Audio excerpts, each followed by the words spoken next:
Have you ever driven in Ireland or the UK as an American citizen?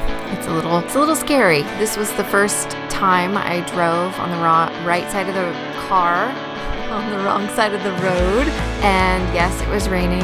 And yes, I had a long drive and I had been running very late.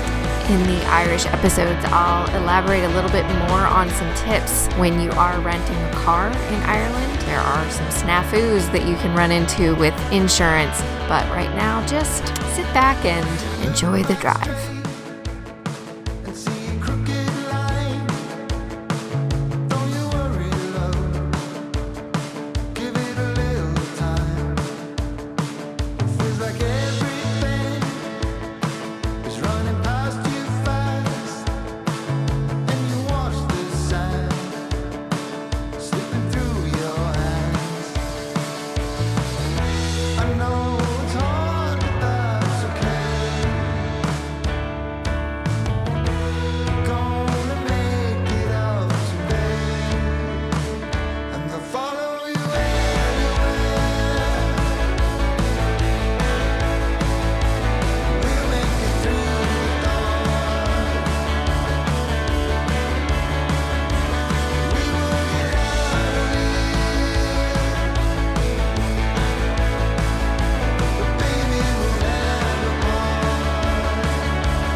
hope you'll join me. I have so many great adventures ahead. It would mean a lot if you could like and subscribe, follow along, leave a comment, reach out, and tell me what you're reading.